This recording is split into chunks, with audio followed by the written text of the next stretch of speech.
Well, good morning, everybody. Thank you all for being here. You guys might be a little bit shocked that we're here having another press conference, but there's a lot going on, and I'm really grateful for members of the 108th Legislature to be here this morning and guests that are here. Really, this morning, what we're going to talk about is really a big deal. It's about significant investments in our kids, in education funding reform, and it's about significant property tax cuts that all Nebraskans deserve. Property taxes, all of us in Nebraska agree on two really simple things: that we never ever quit on our kids, and our kids are our future. And we all agree that property taxes have gotten so out of whack in Nebraska that you don't even need to own property to be affected. So I'm really excited about the bills, the package of bills that everybody's been working on. And this has been included in our budget. We'll be giving that on January 25th, which is next week one day. And so what I'm really excited about, the education reform funding is, we're addressing the needs of kids and property taxes, which was promised over 3 decades ago, and this is what will deliver it. It's really important that we have quality education and funding for every student, that no student is left behind, and incredibly important that we increase the needs of every student. And I think the other thing is that there will be necessary controls on spending that are acceptable.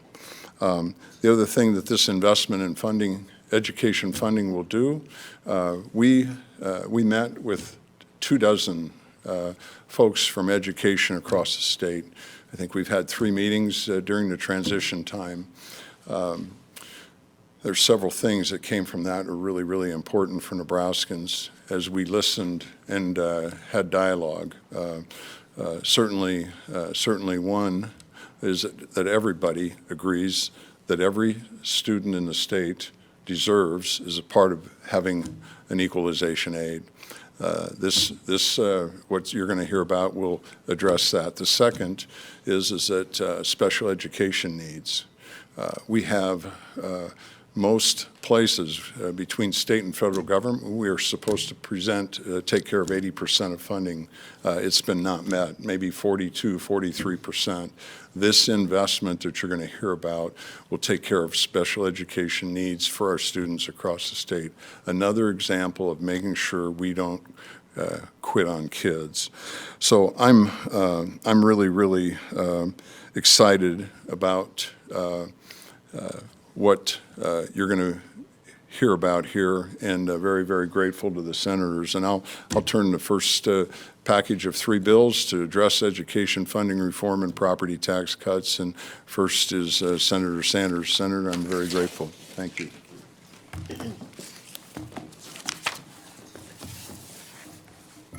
I need a little step stool. Good morning, everyone. I want to thank Governor Pillen for the work in getting us to this point.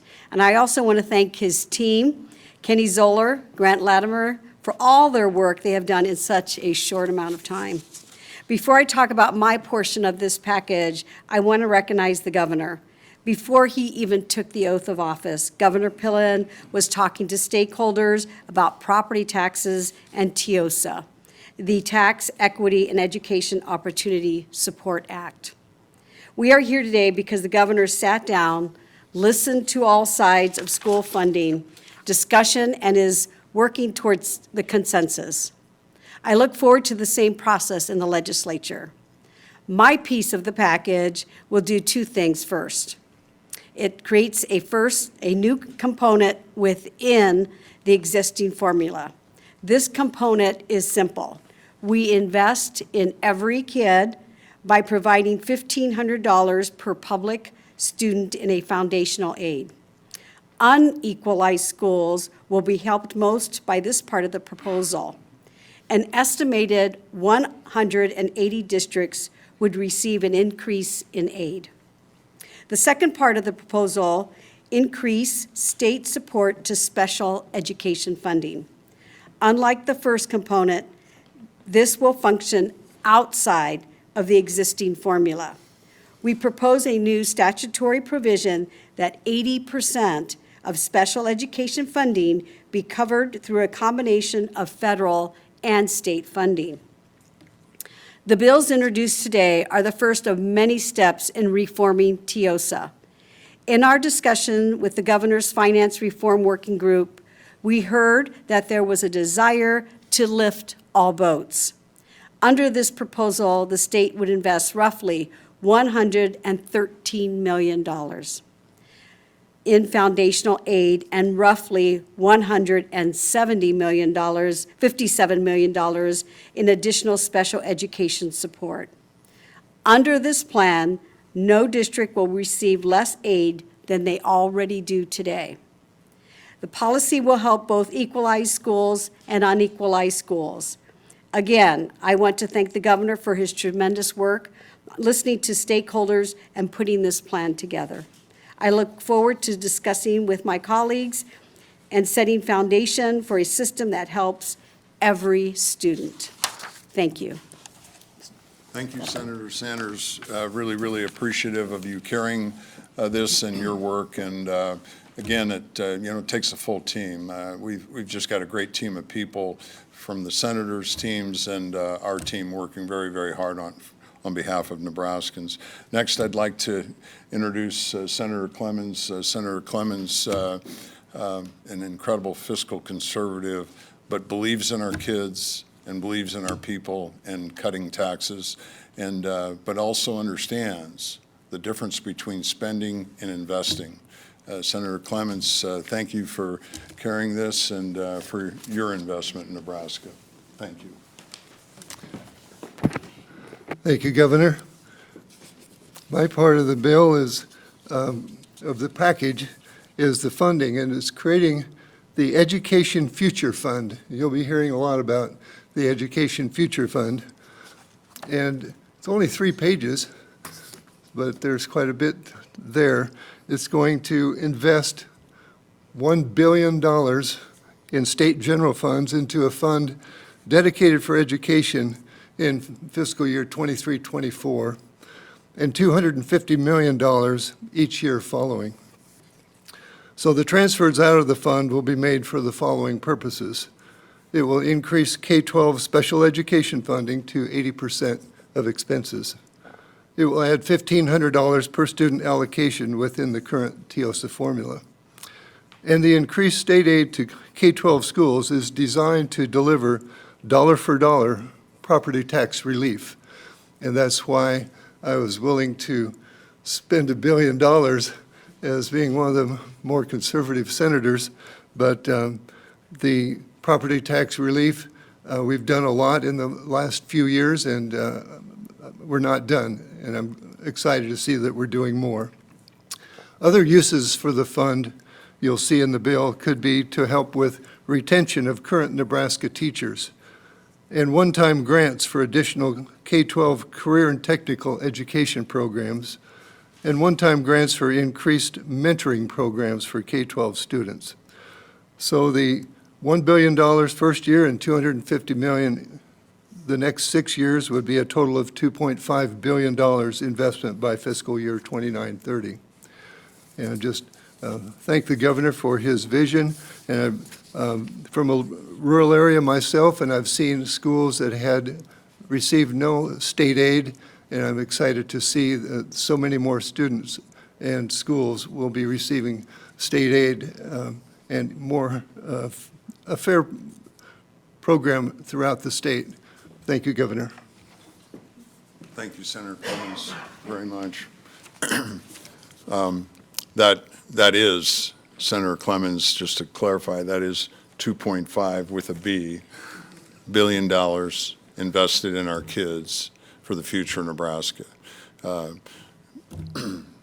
kids are everything. A key component that Senator Clemens talked about was a piece of it is being able to make sure that our young people know that there are great careers as teachers to help educate our children for next generations, great opportunities to help make sure that we can grow mentoring across the state.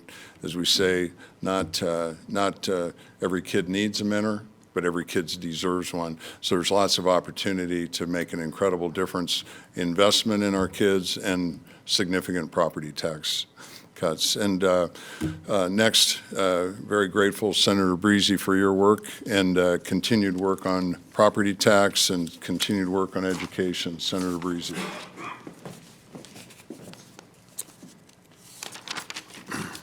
Thank you, Governor Pillen, and welcome everyone. First of all, I'd like to thank Governor Pillen for his dedication, leadership, and relentless efforts towards the issues, towards the arenas of education funding reform, property tax relief. And I think with Governor Pillen's leadership, I am optimistic about our chances to get some significant reform and relief put into place. Nebraska ranks nearly last in the country in the percentage of K-12 education funded by the state. And that has to change, especially in rural areas. We're roughly last in the country, and that's considering all schools in Nebraska. When you consider the rural schools in Nebraska, that most of them who don't get equalization aid, that's fairly pathetic, and it has to change. And this package can chip away at that dynamic and help to reduce property taxes. And so we've heard earlier how we're going to send dollars to public education, send more dollars to schools, in particular foundation aid. But we can't just simply send dollars to schools and expect that it's going to yield property tax relief. And so for that reason, I'll be introducing what I call the CAP bill. The CAP bill will limit total revenue of public school districts to a 3% annual increase, and their property tax asking authority will fluctuate accordingly to get them to that 3%. And so essentially, this is going to be a property tax asking cap based on total revenue of the schools. And it really is critical to the success of what we're trying to do here. Again, if we're trying to get dollars into the hands of our property taxpayers, it's imperative that we put some sort of a cap or mechanism in place to ensure that that occurs. And hence, that's why the cap is necessary. And so, and it's going to be a soft cap. You know, we want to respect local control, so there'll be ways to override the cap with a supermajority vote of the school board or a supermajority vote of the public. So it will be a soft cap. If the locals see fit to override the cap, they'll have the ability to do so. But again, we have to put something in place to try to ensure these dollars yield property tax relief. I want to thank Governor Pillen again for his efforts and having us here and all the work that he and his team have done. Thank you. Thank you, Senator Breezy. Thank you, Senator Sanders, Senator Clemens, for all your efforts, and everyone else that's here. We are really, really excited about the feedback. Maybe to touch briefly on Senator Breezy's talk about the lid, we all believe in local control. But having a cap, so there's a mechanism in place to protect our taxpayers, is really, really important. All the superintendents, I haven't talked to every superintendent, but there's superintendents from all classes in our meeting group that we've convened. And as we talked, if in business, if we have 8 partners and whatever I'm wanting to do, if I can't convince 6 of the 8 partners that this is a good idea, it's probably not a good idea to spend more money. And that's in essence what we're asking our superintendents to do. If they believe there's a need of more than 3% spend, their responsibility is to get a supermajority within their school board, or take it before the people. So it's a mechanism that's not overly onerous, but it holds accountability, and the most important job in the state is local school boards. I think the other piece that we can't overstate is the commitment to invest in our kids. $2.5 billion investment in education in our Education Future Fund. I think it's really, really important so that we never forget about a kid, and that education can be on the offense, and that we can start attracting great young people for careers in education. I've asked this question a lot of times in the last 5-6 years, and maybe for all of us, if you think about the 2 or 3 people that have impacted your life, who are they? And I'd be willing to bet all of us either have besides our parents, either have a teacher or a coach that's a part of that. It's really important that this Education Future Fund helps attract great teachers to educate our children for generations to come. And so I just want to thank everybody for their efforts and their commitments, for investing in our kids, and for really focusing on mechanisms to cut our property taxes. It's essential that we get those two things done. We take questions. Chris. We've heard similar proposals to these in the last couple of years, foundation aid and property tax cap. What's different about these bills this year that you think can get them? Yeah, well, I think that, I don't know, I've been busy working, so I don't know what went on before, but what I do know is everybody that I sit down eyeball to eyeball with and talk and listen and address the issues, there's been good give and take. We have members of the largest school districts in the state that say, this works. This special education is something that, has not caught wind from anybody. So we've addressed the needs and making the investments. So all interactions, obviously, there's going to be dialogue within the body to get it home. I'm an optimist, and we're going to just keep working. We're going to win. We're going to win for kids. We're going to win for the kids in Nebraska, and we're going to win for the property taxpayers. Yes. Of the superintendents and districts that you've met yet, is the Omaha Public Schools among those? And if so, what is theirs? Yes, in our working group, Dr. Logan's been a part of it, and her team with Omaha Public Schools, Dr. Gosman and his team from Lincoln Public Schools. There's been superintendents, several superintendents from all different school districts, some school board members, retired school board members. So we have a very, very broad representative base, and all of these have been met with optimism from the groups. I'm obviously not going to speak for them, but I'm encouraged. Aaron? Governor, can you talk a little bit, one of the longest running problems has always been trying to deal with those students who cost more than educate, especially the students, some kids who become an IEP. Can you talk us through how this plan to avoid going back to what happened in the early 2000s when Grand Island, Lexington, Omaha, Lincoln, South Sioux City sued the state for not taking care of those needs when they were redesigning teams? Well, I don't have the ability, I don't know about that historical information, so I can't speak to that. I think what I can speak to is that, I've spoke to a lot of superintendents across the last year in particular, and in our group, and there's nobody in this room, there's nobody in the state that when you talk about kids that have special needs, and then there's not funding to take care of it, and they get kicked to the curb. That's unacceptable. There's nobody that believes in that, and this investment allows, and it's outside of the TIOSA formula, and the funding is in place to be able to have that take place for, as I like to say, till the cows come home. Yes, sir. You previously pushed for just completely throwing out the old TIOSA formula and Yeah. starting fresh. Where do you stand on that now? Yeah, well, I stand at, you have a vision and you have a dream, and my goal is to help cut government and make things simpler. But this is a compromise. This is a way to make sure that every school district that has been part of the TIOSA formula, that they're held harmless, that they don't go backwards. And this is an avenue with $1,500 per student to make sure that every other district, that every student has equalization aid, which all Nebraskans are aghast hasn't taken place. So I think this is a step that that makes sense. And, when we address the special education needs for students all across Nebraska, there's needs everywhere, but obviously there's more students in our metropolitan areas. It's a need, and it's looked upon very, very favorably for all in education.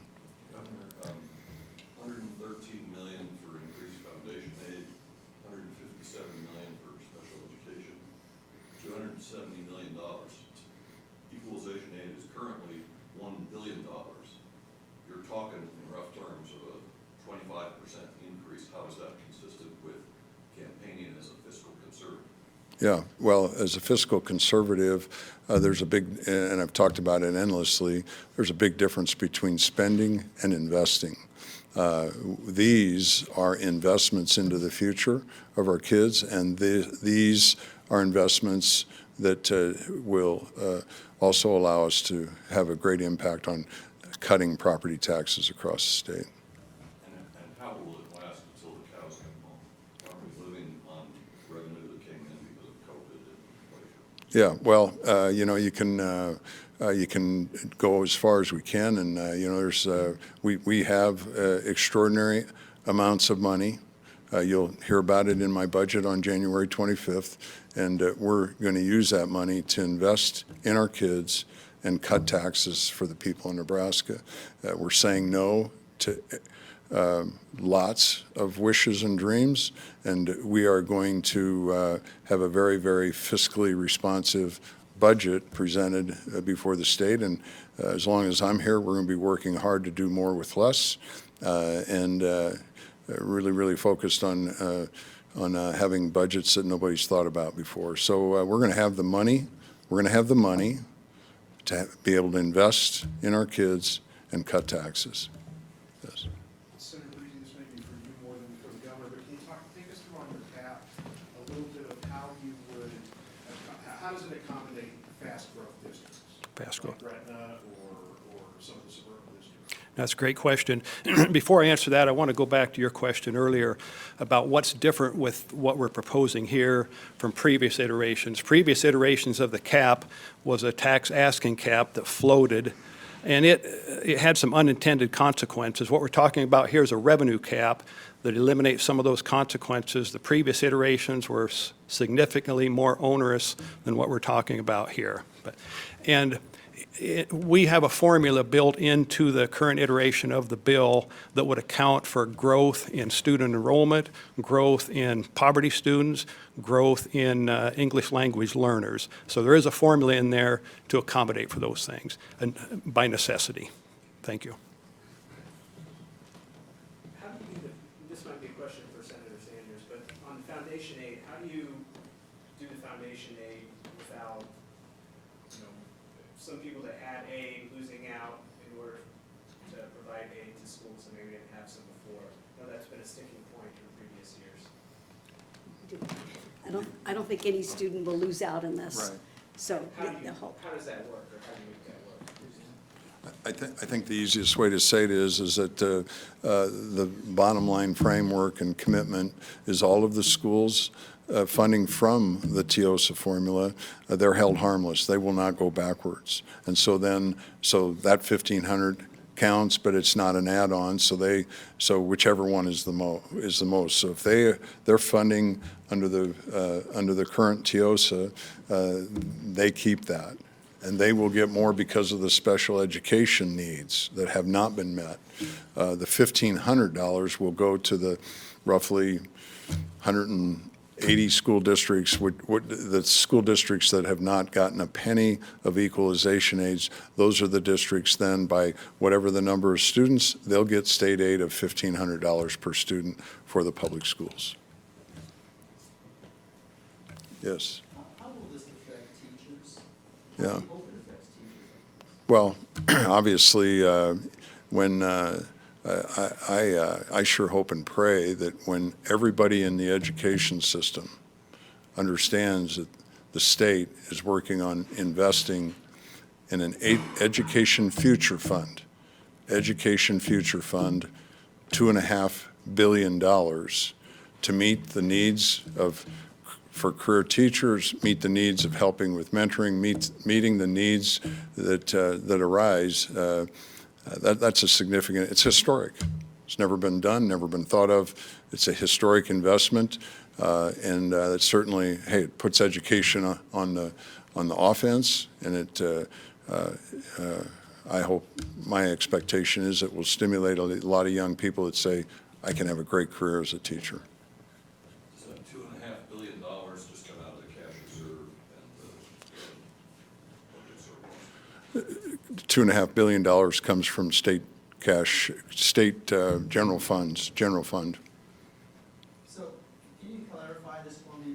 Right now, we have $1 billion of state aid, right, to schools, right? Yes. So would this be on top of this, is the $1 billion educational fund, future fund, is that on top of the $1 billion that we already invest? Yes. So you're talking about $3 billion?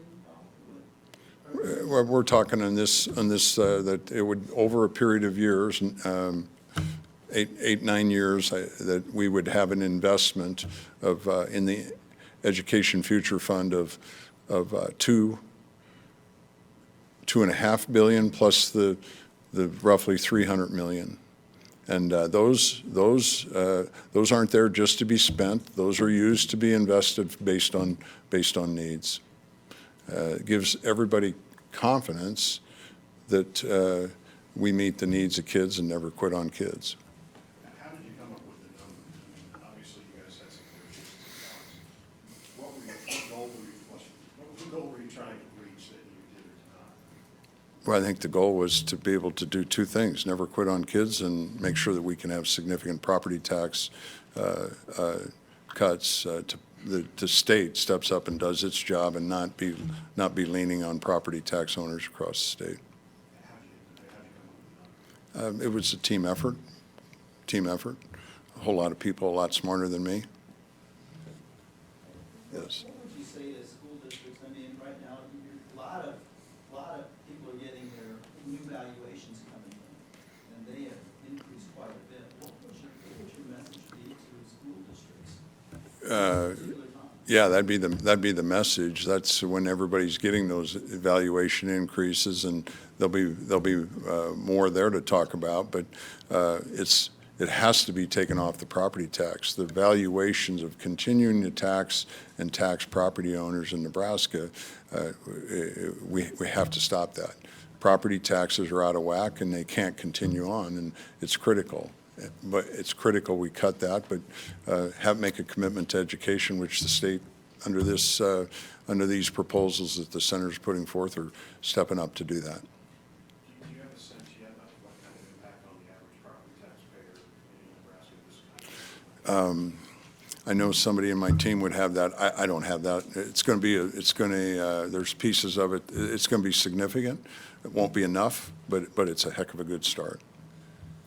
And what would you say to those people that say, hey, we've tried this over and over again, and it still hasn't done anything to reduce property taxes?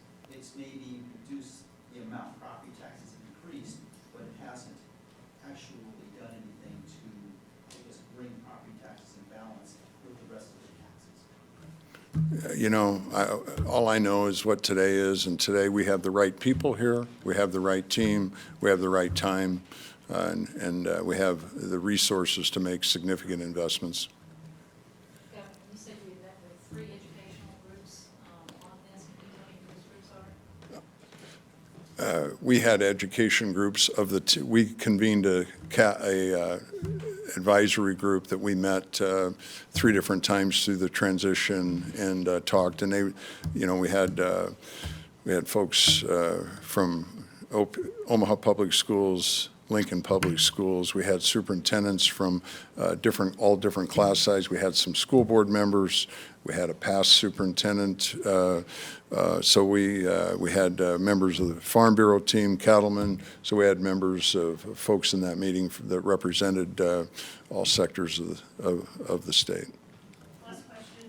Were any teachers involved in this at all? Were any educators or teachers? We certainly had superintendents, and I call them, they're all educators. So as far as a classroom teacher in the group, I couldn't tell you that. Obviously, the superintendents all started out as being classroom teachers.